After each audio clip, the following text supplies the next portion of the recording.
Bismillahirrahmanirrahim. Assalamualaikum warahmatullahi wabarakatuh. Sekarang kita mau pembahasan soal TOU/TBK yang ke-6, subtes pengenalan matematika.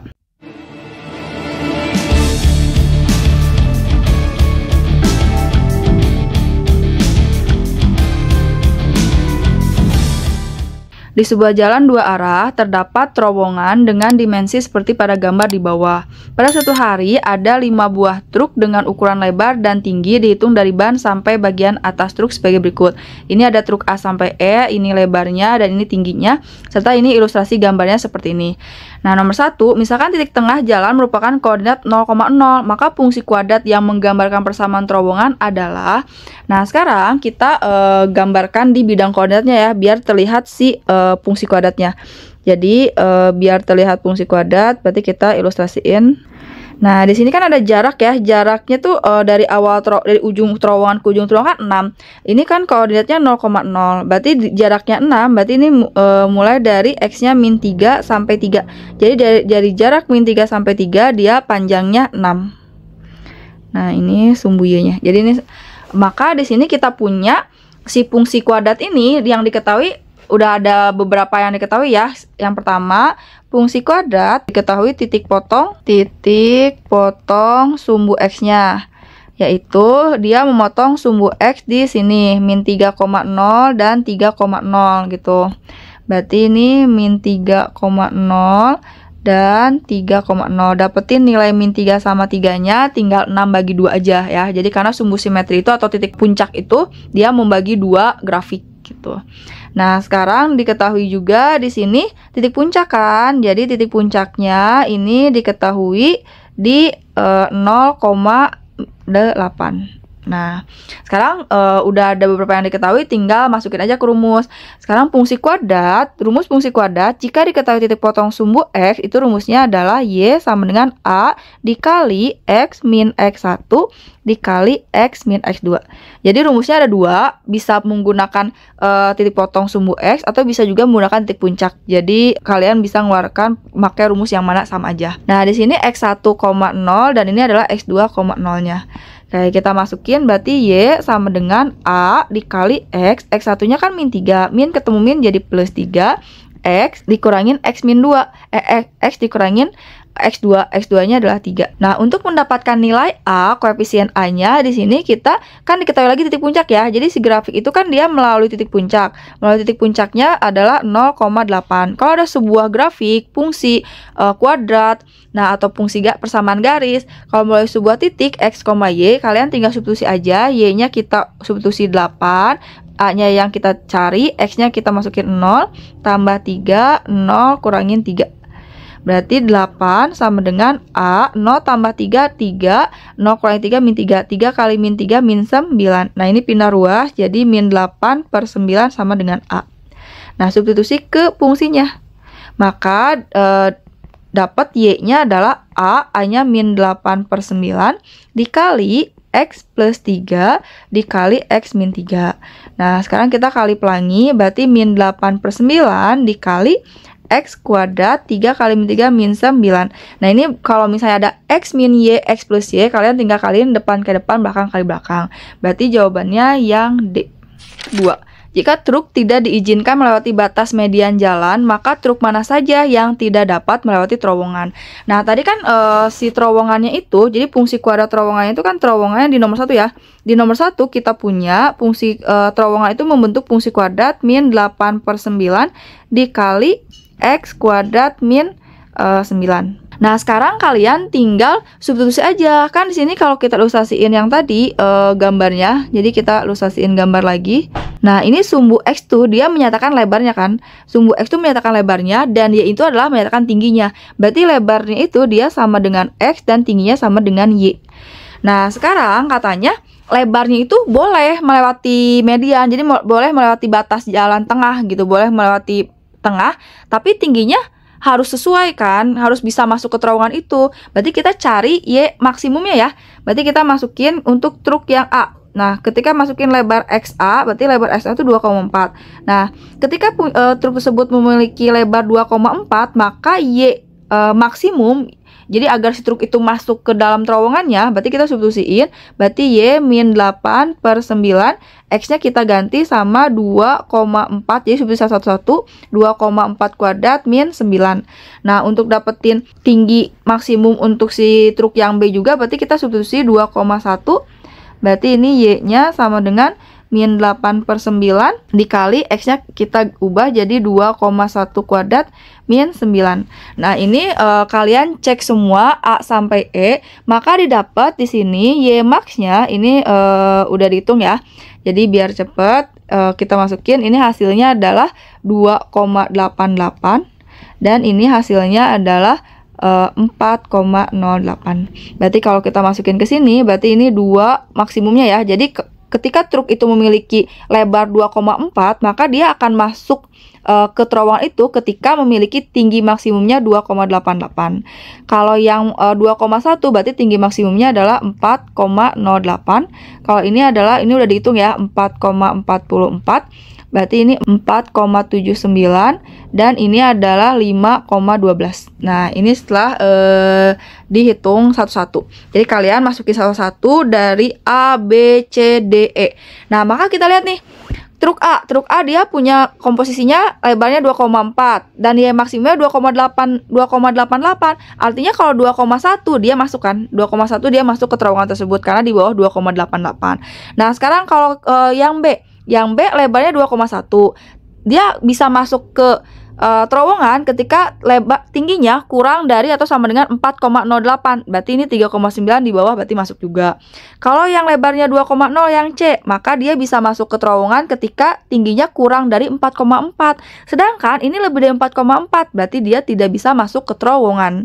Nah, sekarang yang D, kalau punya lebar 1,9, maka dia bisa masuk ke terowongan ketika kurang dari sama dengan 4,79. Ini udah melebihi dari tinggi maksimum, berarti si truk itu nggak akan masuk ke terowongan karena melewati batas terowongan itu, batas tengah terowongan. Nah, kalau misalnya 1,8 dia itu maksimumnya adalah 5,12, berarti ini masuk. Jadi pertanyaannya, truk mana saja yang tidak bisa melewati terowongan? Yaitu truk C sama D. Jadi opsinya yang D, kayak gitu. Jadi kalian masukin satu-satu nilai X-nya ke persamaan kuadrat yang didapat di nomor 1. Nomor 3 di sini, panjang truk diabaikan. Agar suatu truk dapat membawa barang sebanyak-banyaknya, maka ukuran truk maksimum lebar kali tinggi yang dapat melewati terowongan itu adalah, nah kalau kita ilustrasiin lagi gambarnya, jadi ini kalau ada kata-kata maksimum atau sebanyak-banyaknya, pasti ini menggunakan aplikasi turunan ya. Itu nilai max, nilai min. Berarti turunan pertama harus dibikin sama dengan 0. Nah, kita misalnya ini sumbu X, ini sumbu Y. Nah, jika panjang truk diabaikan, agar suatu truk dapat membawa barang sebanyak-banyaknya, maka ukuran truk maksimum berarti lebar sama tingginya ya. Jadi kalau kita ilustrasiin deh. Nah, ini misalnya truknya ya. Jadi truknya itu kan panjangnya diabaikan, berarti dia hanya lebar sama tinggi aja. Nah, berarti di sini si truk itu berarti maksimumnya kalau kita misalnya ini kan Y, ini Y, berarti ini X. Gitu kan. Jadi X sama Y. Nah, maka yang ditanya adalah ukuran truk maksimum dengan mengabaikan panjang. Berarti kita keluarkan rumus luas si truknya. Berarti luas truknya itu adalah X kali Y, gitu kan. Nah, di sini X, nah Y-nya itu adalah sama aja kayak tinggi si kurvanya kan. Si kurva tadi di nomor 1 udah punya nih rumus Y-nya itu adalah min 8 per 9. Jadi kita substitusi lagi, min 8 per 9 dikali X kuadrat min 9. Nah, ini adalah kita substitusiin. Jadi X-nya itu adalah lebar dan tingginya berarti sama kayak tinggi kurva. Jadi kurva atau tinggi terowongan yang bisa dilewati oleh truk tersebut. Berarti ini X dikali min 8 per 9 X kuadrat. Jadi ini kaliin ini, kita masukin ke dalam. Terus min 8 per 9 dikali min 9, berarti min ketemu min jadi plus. Berarti ini jadi plus 8. Gitu ya, jadi min 9-nya coret sama 9. Nah, ini terus kita kaliin lagi, berarti ini kaliin ke dalam. Jadi min 8 per 9X pangkat 3. Jadi X kali X kuadrat pangkat ditambah.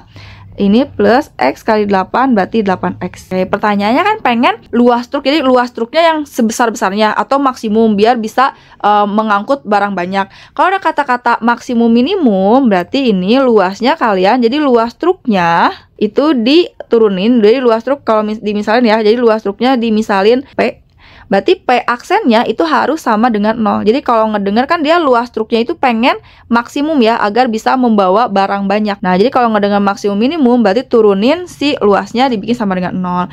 Oke, berarti kan di sini P-nya itu sama dengan min 8 per 9x pangkat 3 ditambah 8x. Nah, kita turunin berarti P aksennya adalah ini 3 ke depan, 3 dikali min 8 per 9 X pangkat dikurangi 1. Turun dari 8X adalah 8, bikin sama dengan 0. Berarti ini min 3 dikali 8, 3 kali min 8 itu adalah min 24 per 9 X kuadrat sama dengan pindah ruas 8-nya ke kanan jadi negatif 8. Oke, berarti ini kita coret min 24 dibagi min 8 itu adalah 3. Terus kita kali silang ya, berarti ini 3, terus ini min 8 bagi min 8 itu 1. Kali silang berarti dapat 3x kuadrat itu sama dengan 9. Berarti x kuadratnya sama dengan 9 bagi 3. Jadi x kuadratnya nilainya adalah 3. Berarti x-nya itu sama dengan akar 3. Nah, berapa ini akar 3? Jadi biar si luasnya maksimum, berarti x-nya itu harus bernilai akar 3 ya. Akar 3 itu adalah 1,8 kalau nggak salah ya. Jadi kita akar 3 1,7 ya. Jadi akar 3 itu dia diubah ke desimal berarti 1,73. Nah, jadi biar luas truknya maksimum maka lebarnya harus 1,7. Nah, yang 1,7 di sini ada opsinya yang A aja kayak gitu ya. Jadi kalau ngedengar maksimum minimum berarti dibikin sama dengan 0 turunannya. Nomor 4. Tabel di atas menunjukkan usia dan jenis kelamin 25 peserta yang mengikuti undian berhadiah. Jika pemenang undian dipilih secara acak, berapakah peluang yang terpilih adalah wanita usia di bawah 40 tahun atau pria di atas 40 tahun? Oke, berarti kan di sini jika pemenang undian dipilih secara acak, berarti kalau ada kata-kata acak sampai koma itu adalah NS-nya. Jadi NS-nya itu adalah berarti total orangnya. Total orangnya adalah 25. Nah, NA-nya setelah koma NA-nya di sini berapakah peluang yang terpilih adalah wanita usia di bawah 40 tahun. Jadi wanita di bawah 40 tahun ini adalah ada 8 orang. Atau itu berarti ditambah pria di atas 40 tahun. Berarti pria di atas 40 tahun itu adalah 2. Berarti tinggal tambahin jadi NA-nya sama dengan 10.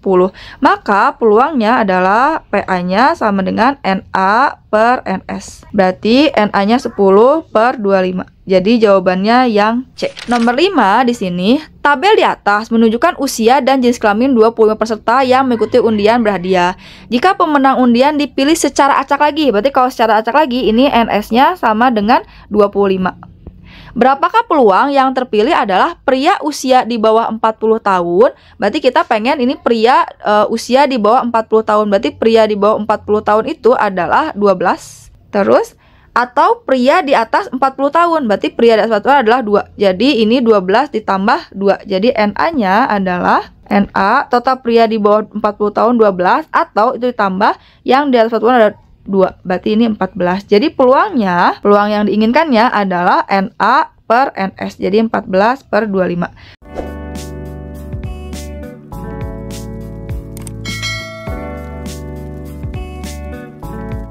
Nomor 6. Bang Ilham akan mengadakan arisan di rumahnya. Ia berencana membeli apel dan jeruk sebagai pencuci mulut. Harga 1 kg apel lebih tinggi 8.000 dari harga 1 kg jeruk. Oke, berarti kalau misalnya kita misalnya ya, harga 1 kg apel, berarti apel 1 kg apel sama dengan lebih tinggi. Berarti apel tuh 8.000 lebih tinggi dibandingkan harga jeruk nih. Jadi 1 kg apel itu adalah harga 1 kg apel lebih tinggi 8.000, berarti dia tuh lebih mahal 8.000 dibandingkan jeruk. Jadi harga jeruk ditambah 8.000 itu jadi apel. Jika harga 1 kg apel ditambah 2 jeruk, berarti di sini apel ditambah 2 jeruk, apelnya A aja ya. Jadi kita misalin apelnya A, katanya apel ditambah 2 kg jeruk sama dengan X. Maka harga 1 kg jeruk berapa? Yang ditanya adalah maka J berapa? Oke, ada 2 persamaan. Berarti yang persamaan pertama ini adalah A sama dengan 8.000 tambah J. Ini persamaan 2. Kalau ada 2 persamaan, berarti kalian tinggal eliminasi substitusi. Nah, ini kita substitusi aja ya.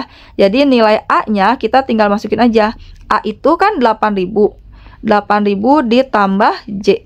Nah, jadi ini nilai A yang ini. A sama dengan 8.000 tambah J, kita masukin ke sini. Jadi kita A-nya diganti atau disubstitusi 8.000 plus J, ditambah 2J, ini sama dengan X. Berarti J ditambah 2J itu adalah 3J, sama dengan X, 8.000 pindah ruas ke kanan jadi negatif. Berarti J-nya sama dengan X min 8.000 dibagi 3. Berarti jawabannya X min 8.000 dibagi 3 yang B. Nomor 7. Pada suatu hari, Eko dan teman-temannya bermain kelereng lubang. Aturan permainannya adalah setiap pemain akan mendapatkan X kelereng dan akan kehilangan 2 kelereng setiap kali gagal. Total awal yang dimiliki pemain tuh dia dikasih sebanyak X kelereng. Nah, kalau dia gagal memasukkan, berarti kalau gagal dia akan di minus, jadi kan akan dikurangin 2 atau di minus 2. Ternyata Eko gagal memasukkan sebanyak 20 kali. Eko gagal 20 kali. Dengan demikian, kelereng Eko tersisa 10. Nah, sisanya ini adalah sama dengan 10. Berapakah jumlah awal kelereng yang dimiliki Eko?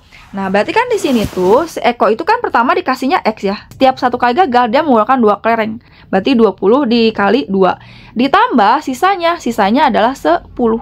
Berarti ini total kelereng yang dimiliki Eko adalah 40 ditambah 10. Berarti jawabannya adalah 50. Jadi nilai X-nya sama dengan 50. Nomor 8. Aceng diminta untuk menghafal 200 kata dan akan dinilai kemampuannya dalam mengingat selama 3 hari. Pada hari pertama, dia mampu mengingat 200 kata. Pada 2 hari berikutnya, Aceng hanya mampu mengingat 10% lebih sedikit daripada hari sebelumnya.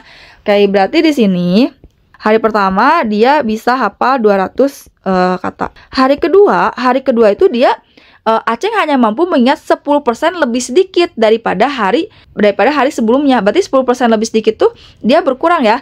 200 kan awalnya 200 salah satunya.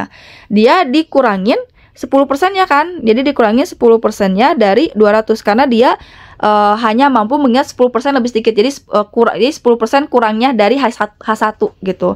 Berarti di sini 200 ini kita coret berarti 10 dikali 2 20. Jadi dia hanya menghafal 180. Oke, berarti hari ketiga, berarti H3 itu sama dengan dia tuh kan katanya jadi kayak berturut-turut tuh selama 2 hari berturut-turut tuh dia hanya berkurang 10%-nya gitu kan. Berarti H3-nya itu tinggal 180 dikurangin 10% lagi dari 180 gitu. Jadi dia pada 2 hari berikutnya, jadi kayak 2 hari berturut-turut dia tuh hanya bisa menghafal 10% lebih sedikit. Jadi kayak berkurang 10% terus gitu. Jadi H2 berkurang 10% dari H1. Berarti H3 berkurang 10% dari H2 kayak gitu. Berarti ini coret. Berarti 180 dikurangin 18. Berarti sama dengan 162. Jadi 10 kurangi 8 itu 2. Ini sisanya 7 kurang 1 6. Jadi jawabannya yang B, 162. Nomor 9. Cermati tabel dan pernyataan di bawah ini. Tentukan pernyataan-pernyataan di bawah ini benar atau salah. Bambang menghabiskan 1/6 waktunya untuk menonton film. Nah, berarti kita hitung dulu ya. Total yang dihabiskan untuk apa ini? Ya, tadi total jamnya ya. Jadi kita tambahin 18 tambah 2,5 ditambah 8 ditambah 6 ditambah 2. Berarti ini totalnya adalah 48. Oke. Yang pertama, pernyataan pertama, Bambang menghabiskan 1/6 waktunya untuk menonton film. Berarti menonton film itu Bambang itu adalah 6 jam. Gitu kan. Berarti pernyataan 1 di sini katanya dia habis kan 6 jam per total dari 6 jam dari 48. Berarti 6/48 itu adalah 1/8. Jadi Bambang menghabiskan waktunya harusnya 1/8 bukan 1/6. Jadi 1/8 untuk menonton film. Jadi jawabannya yang ini salah. Harusnya 1/8. Yang nomor 2, rasio itu perbandingan ya. Perbandingan lama menonton film dengan mengadakan soal SNMPTN adalah 3:1. Berarti pernyataan 2, rasio menonton film. Berarti menonton film itu adalah 6 di tabel lama jamnya dengan mengerjakan soal SNMPTN. SNMPTN itu 2, berarti 6/2. Berarti di sini perbandingan lama menonton film dengan mengerjakan soal SNMPTN adalah 3:1. Berarti ini kita perkecil 6/2 3, 2/2 1. Berarti jawabannya betul. Pernyataan 3. Bermain game, bermain ke rumah teman, dan menonton film menghabiskan sekitar 1/3 dari waktu liburnya. Berarti pernyataan 3. Bermain game dia 8, berarti 8 ditambah dengan bermain ke rumah teman. Bermain ke rumah teman itu 2, berarti 8 ditambah 2, ditambah lagi menonton film. Menonton film berarti di sini 6, berarti ini tambah 6. Oke, dibagi totalnya adalah 48. Sama dengan 8 tambah 2, 10, berarti 16. Ini 16 per 48. Berarti kita 16 bagi 16, 1. 48 dibagi 16 adalah 3. Berarti 1/3. Ya, jadi menghabiskan 1/3 dari waktu liburannya. Yang keempat, lama Bambang mengerjakan soal SBT setengah dari lama di menonton film. Jadi lama Bambang mengerjakan soal SMBT, berarti pernyataan 4 di sini. Dia mengerjakan soal SMBT itu kan 2. Jadi 2 sama dengan setengahnya dari lama Bambang mengerjakan soal SMBT adalah setengah dari lama dia menonton film. Berarti setengahnya dari menonton film. Menonton film kan 6 jam ya. Berarti ini salah ya. Ini tidak sama dengan, jadi kan setengah dari 6 itu harusnya 3 bukan 2. Berarti ini salah. Jadi banyaknya yang benar adalah B, 2. Nomor 10. Di kantin Tridaya terdapat menu lemon tea dengan campuran berikut. Dari kelima campuran tersebut, manakah campuran dengan rasa lemon paling kuat? Ya udah, kita tinggal bandingkan aja ya. Yang A, berarti ini perbandingan lemon dan tehnya adalah 1/3. Yang B, ini 2/9. Berarti ini 1/3 itu sekitar 0,333 seterusnya ya. Kalau misalnya 2/9, berarti ini 0,22 dan seterusnya. Oke, berarti ini 1/5. Berarti ini perbandingannya adalah 0,1/5 itu 0,2. 3/10, berarti 3/10 itu adalah 0,3. 2/8. 2/8 itu adalah 1/4 atau sama dengan 0,25. Berarti manakah yang paling kuat? Berarti yang paling kuat itu adalah 0,33 dan 0,3. Berarti ini satu doang ya. Yang paling kuat berarti adalah 0,33. Jadi yang A. Jadi opsinya yang A. Untuk yang nomor 11, di salah satu kota pertambahan penduduknya tiap tahun selalu tetap. Jadi ini tiap tahun selalu tetap. Pada tahun 2016, berarti ini pada tahun 2016 dia total penduduknya 700.000. Dan pada tahun 2020 berarti ini totalnya adalah 900.000. Pertanyaannya, maka tahun 2025 berapa? Kayak gitu kan? Oke, berarti kita cari dulu pertambahan tiap bulannya dengan cara, jadi kita cari selisihnya ya. Dari 2016 ke 2020 itu berapa tahun? Berarti kita kurangin, berarti itu 4 tahun. Nah, untuk selisihnya berarti 900.000 dikurangin 700.000. Berarti sama dengan 200.000. Berarti B-nya adalah, kita anggap B itu adalah pertambahan tiap bulannya. Berarti pertambahan tiap bulannya tinggal 200.000. Karena 200 itu pertambahan ya, dibagi 4. Berarti per bulannya dia nambah 50.000 jiwa. Oke, berarti sekarang 2025. Nah, dari 2020 ke 2025 itu adalah 5 tahun kan. Jadi nambah 5 tahun. Oke, jadi pada tahun 2025 jumlahnya adalah 900.000. Ini total 2020 ditambah 5 dikali, kan 5 tahun dari 2019 ya. Jadi 5 dikali tiap tahunnya itu nambah 50.000 jiwa. Gitu, berarti sama dengan 900.000 ditambah 5 kali 5, 25, berarti 250.000. Berarti totalnya adalah 1.150.000 jiwa. Jadi yang C. Nomor 12. Sherly dan Marcella bekerja sebagai babysitter. Setiap kali menjaga anak, Sherly menetapkan biaya 100.000 per jam. Berarti ini Sherly 100.000 per jam. Misalnya jamnya kita anggap T simbolnya. Jadi jamnya itu adalah T. Dan biaya perjalanan 50.000. Berarti ini kayak biaya admin tambahan ditambah 50.000. Ini untuk Sherly per hari. Sementara itu Marcella menetapkan biaya 80.000 per jam. Berarti kalau Marcella dia itu biayanya 80.000 per jam, berarti jamnya kita misalin T, dan biaya tambahan 40.000 per anak. Berarti dia mah adminnya tuh tambahannya itu adalah 40.000 dikali total anaknya. Total anak. Pada tanggal 29 September 2023, Sherly dan Marcella mengasuh masing-masing 6 anak. dengan jumlah waktu yang sama. Jika pada hari itu mereka mendapatkan uang yang sama, berapakah lama waktu yang dihabiskan masing-masing babysitter itu untuk mengasuh anak? Berarti katanya dia itu mendapatkan penghasilan yang sama ya. Berarti di sini uang yang didapat Shirley sama dengan uang yang dapat Marcella. Shirley berarti itu dapat uangnya 100.000 dikali waktu T-nya yang ditanya kan, ditambah 50.000. Sedangkan Marcella 80.000 dikali lamanya jam ditambah 40.000 dikali total anak. Dia kan waktu hari yang sama itu dia ngasuhnya 6, berarti dikali 6 anak. Berarti ini 100.000 T, pindah ruas 80.000-nya ke kiri jadi negatif 80.000 T sama dengan 40 dikali 6, berarti ini jadi 240.000. Pindah ruas itu dikurangi 50.000. Berarti 100.000 dikurangi 80.000 itu adalah 20.000 T. Sama dengan 240 dikurangi 5 itu adalah 14 dikurangi 5 9 ya, berarti 190.000. Oke, berarti kita buang nolnya 4, berarti lamanya mereka mengasuh adalah 19 dibagi 2. Berarti 19 dibagi 2 adalah 9,5. Oke, berarti dia 9,5 jam. Opsinya yang D. Tabel dan keterangan berikut untuk menjawab soal nomor 13-16. Toko serbaguna menerima kiriman minyak goreng dari 3 pemasok untuk dijual dengan jadwal berikut. Pada tanggal 1 Juni 2023, toko tersebut menerima kiriman minyak goreng merek P, Q, dan R secara bersamaan. Berarti ini 1 Juni itu dia bersamaan tiga-tiganya dikirim.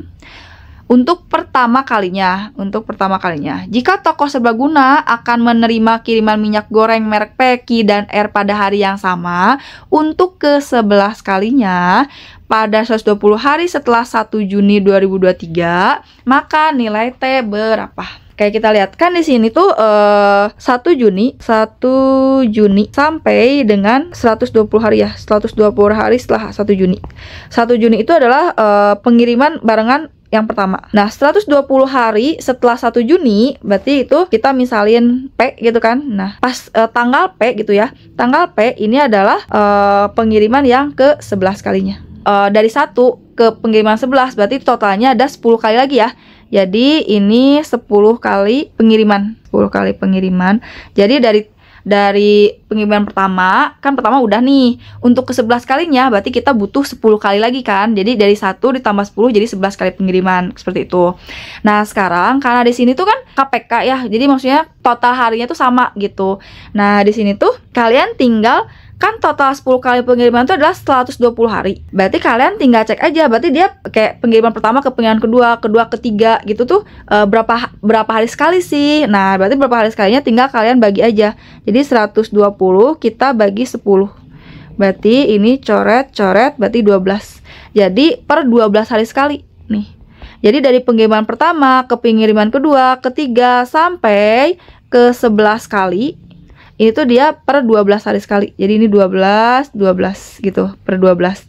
Jadi KPK-nya 12 hari sekali. Jadi caranya adalah jarak hari dari tanggal 1 sampai pengiriman ke-11 itu 120, kita bagi total sisa pengiriman 10. Berarti 120 dibagi 10, 12 hari. Nah, berarti di sini kan kalian KPK dari P itu kan per 3 hari sekali, Q itu 4 hari sekali, dan T itu yang tanya KPK-nya itu 12. Lihat di opsi, mana opsi yang bisa dibagi sama 12. Nah, berarti yang bisa dibagi 12 hanya 6. Berarti dia T-nya sama dengan 6, karena 12 tidak habis dibagi 9, 12 tidak habis dibagi 5, 12 tidak habis dibagi 7, dan 12 juga tidak habis dibagi 8. Jadi yang habis dibagi 6, harus dibagi itu adalah yang C. Oke, kita lihat nomor 14. Volume minyak goreng merek P dan R yang diterima toko serbaguna selama Juni 2023. Di sini P dan R selama bulan Juni. Oke, selama bulan Juni. Berarti selama bulan Juni itu berapa hari sih Juni itu?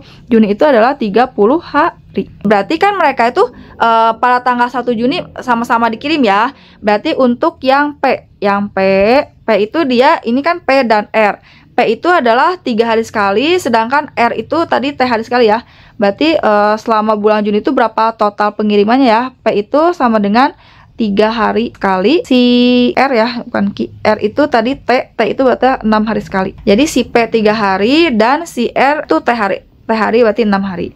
Nah, berarti ini boleh kalian manual, berarti dimulai tanggal 1 kan. Jadi boleh 30 dibagi 3 bisa, atau mau diuraikan juga boleh.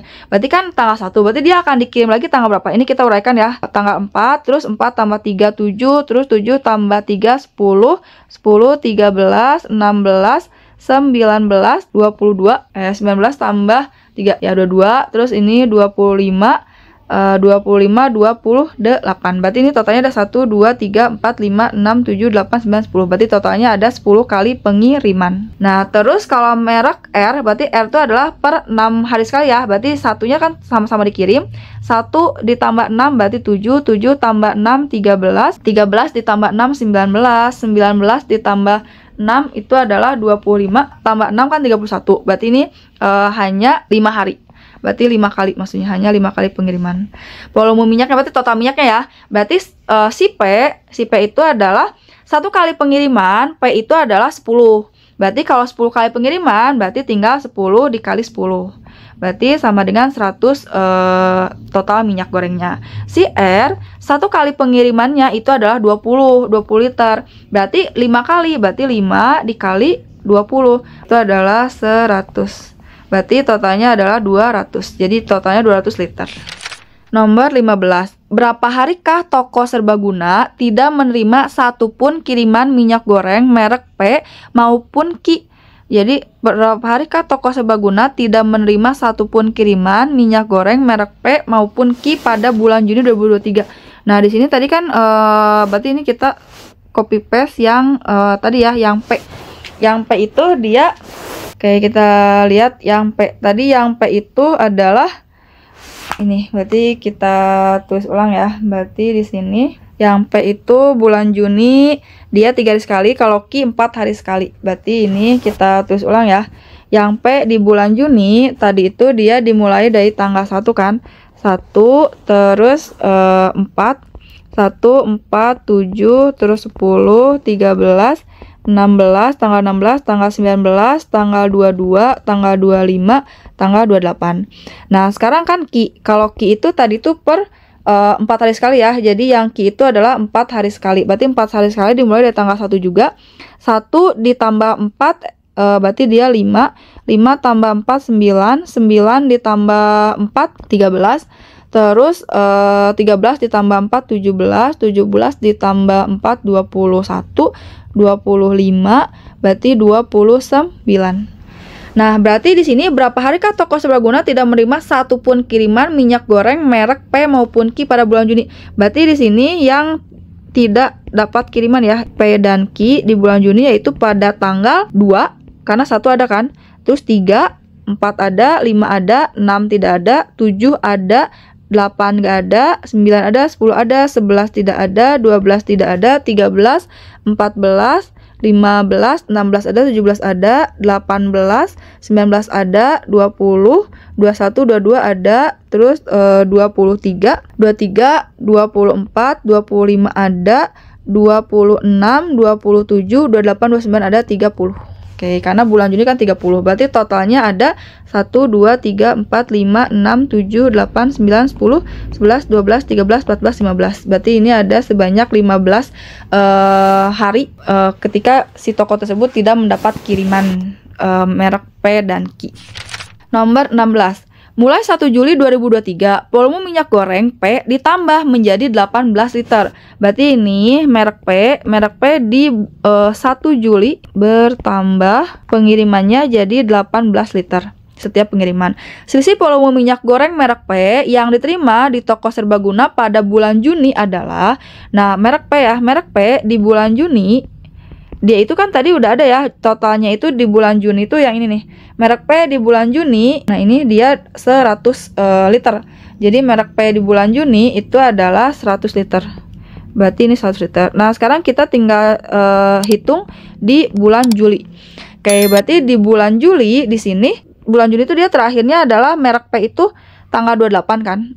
Berarti 28 29 kan per 3 hari ya. Berarti bulan Juni itu kan terakhirnya Juninya 28.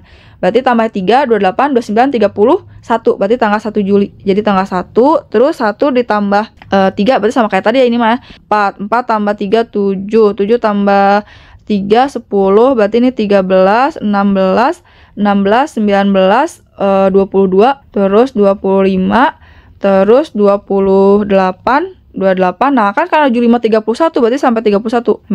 Berarti di bulan Juli pengirimannya adalah 1, 2, 3, 4, 5, 6, 7, 8, 9, 10, 11. Berarti 11 kali. Jadi di bulan Juli 11 dikali 1 kali pengiriman kan nambah kan jadi 18. Jadi 11 dikali 18 liter. Berarti ini 11 dikali 18 itu adalah 198 liter. Jadi selisihnya di bulan Juli dikurangi bulan Juni itu adalah 198 dikurangi 100. Berarti sama dengan 98 liter. Jadi opsinya yang E. Nomor 17 sampai 20. Sebuah gear sepeda digambarkan seperti pada gambar berikut ini. Gear A merupakan gear depan, sedangkan gear B adalah gear belakang yang terhubung dengan ban belakang sepeda. Radius gear A adalah 48 cm, sedangkan radius gear B adalah 16 cm. Jika gear A berputar sebanyak 7 kali, maka gear B akan berputar sebanyak berapa kali? Nah, sebenarnya ini dia tuh rumus gerak melingkar ya di fisika. Jadi kita menghitung omega. Jadi kalau pakai rumus fisika itu langsung ketemu. Cuman karena di sini yang ngajarnya tutor matematika dan ini judulnya penalaran matematika dan juga untuk anak IPA IPS ya. Di IPS kan nggak belajar fisika. Berarti kita gunakan nalar aja. Jadi kita gunakan logika. Nah, sekarang kita lihat di sini. Kan di sini berputar. Kalau berputar berarti keluarkan rumus keliling ya, putaran. Berarti keliling itu sama dengan 2VR. Berarti kalau misalnya kita mau ngitung keliling putaran gear A, berarti KA sama dengan 2 dikali V dikali jari-jari A-nya itu adalah 48. Oke, sedangkan keliling B itu putaran yang B, berarti 2 dikali V dikali 16. Jari-jari B-nya 16. Nah, di sini ini kita bisa dimanipulasi, berarti 2 kali V 48 itu kan kita bisa ubah jadi 3 kali 16, gitu kan? Nah, atau sama dengan 3-nya kedepanin, 3 dikali 2 V kali 16, 2 kali V kali 16. Nah, 2 kali V kali 16 itu adalah ke putaran si B. Berarti kita bisa tulis bahwa putaran si A itu 1 kali putaran A itu sama dengan 3 kali putaran di B, gitu. Kan jadi secara logika ya. Jadi kalau misalnya kita lihat ilustrasinya, jadi kan si gear A itu dia di ban besar gitu. Sedangkan si B itu di ban kecil. Jadi putarannya itu pasti akan lebih cepat si B. Misalnya kalau kita ambil satu titik deh. Satu titik di sini. Ini adalah titik, misalnya di sini titik P.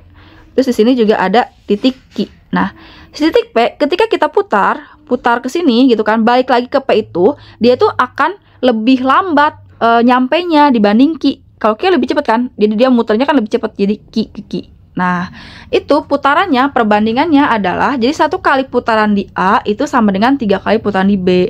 Nah, sekarang kalau misalnya gear A-nya itu 7 kali, berarti B-nya berapa? Ya udah, berarti 3 tinggal dikali 7. Kan 1 kali A itu sama dengan 7 kali B. Berarti kalau 7 kali A, ya udah berarti 3 kali 7 di B. Berarti sama dengan 7 kali putaran di A itu sama dengan 21 putaran di B. Berarti jawabannya adalah D. Perbandingan kecepatan putaran gear A dan gear B. Berarti di sini kecepatan ya, kecepatan putaran A dibandingkan dengan kecepatan putaran B. Tadi apa? Kan 1 kali di A itu sama dengan 3 kali di B. Berarti 1:3. Nomor 19. Gear B yang terhubung dengan ban sepeda bagian belakang yang memiliki radius 80 cm. Oke, berarti di sini gear B itu dia terhubung di ban belakang. Di ban belakang yang memiliki radius atau jari-jari yang memiliki jari-jarinya adalah 80 cm. Jika gear A berputar sebanyak 10 kali, maka jarak yang ditempuh sepeda adalah berapa? Nih, karena diketahuinya ini jarak yang ditempuh sepeda itu sama aja kayak jumlah ban menggelinding kan. Jadi jumlah ban menggelinding berapa itu sama aja kayak menentukan jaraknya kan. Nah, karena diketahuinya itu adalah ban belakang, berarti kita harus tahu si ban gear B, ban belakang itu kan gear B. Si gear B-nya berputar sebanyak berapa kali gitu. Nah, di sini kan katanya si gear A itu jadi 10 gear A. Jadi gear A itu dia berputar sebanyak 10 kali. Kalau 10 kali di gear A, berarti berapa kali di B? Nah, jadi kalian perbandingannya tadi ya. perbandingan yang nomor 17 berarti sini. Jadi kan putaran yang A itu satu kali putaran di A itu sama dengan 3 kali putaran di B. Jadi kecepatan gear A berputar satu kali satu kali di A itu sama dengan 3 kali di B. Berarti kalau 10 kali di A, jadi 10 kali A berputar, berarti si B berapa? Ya udah 3 kali 10. Berarti sama dengan 30. Berarti kecepatan si B-nya itu adalah 30 kali berputar. Berarti jarak yang ditempuh sepeda tersebut tinggal jumlah ban menggelinding, berarti kan keliling ban ya. Jadi 2 dikali VR ban gitu kan, PR ban dikali gear itu dia berputar sebanyak berapa kali, berarti dikali total gear B berputar, yaitu 30 kali kecepatan berputarnya. Nah berarti ini 2 V R bannya itu kan 80 cm, pengen diubah ke meter, berarti 80 per 100 dikali 30. Berarti ini kita coret, berarti 2 kali 8, 16, 16 kali 3, berarti 48. Berarti ini jadi 48 V meter jaraknya. Oke, nomor 20. Jika gear B berputar sebanyak 5 kali dalam 20 sekon. Berarti di sini katanya gear B itu 5 kali berputar sebanyak 20 sekon, 20 detik. Berarti kalau 20 detik itu kan dia 5 kali putaran. Berarti kalau 1 kali putar, berarti 1 kali putaran tuh berapa detik? Berarti tinggal dibagi 5 ya, berarti 4 detik. Jadi 1 kali putar 4 detik. Maka kecepatan sepeda, berarti kecepatan sepeda itu, berarti kan kecepatan sepeda tuh ya tergantung si bannya kan. Jadi bannya berputar gitu. Nah, berarti kita tinggal hitung keliling bannya. Jadi keliling ban itu sama dengan 2 kali V kali R ban gitu kan. Berarti di sini sama dengan 4 sekon. Jadi satu keliling ban memutar itu sama dengan 1 kali gear B-nya juga kan. Nah, ini ban belakang ya, ban B. Berarti 2 dikali V dikali tadi jari-jari ban B itu kan 80 cm. Berarti dikali 80 itu dia satu kali menggelinding itu sama dengan 4 detik gitu kan. Berarti 2 kali 80 itu adalah 160. Berarti 160 V sama dengan 4 sekon. Nah, berarti setiap 4 sekon itu 160 kecepatannya. Sekarang kalau misalnya 1 sekonnya berapa? Berarti kita bagi 4. Berarti 40 V per sekon. Jadi di sini kecepatannya adalah 40 cm per sekon. Jadi 40 ini V ya. Jadi sini ada V-nya. Ini ada V. Jadi 40 V per sekon. Oke, alhamdulillah udah selesai pembahasan PM-nya. Semoga kalian paham. Semangat. Makasih.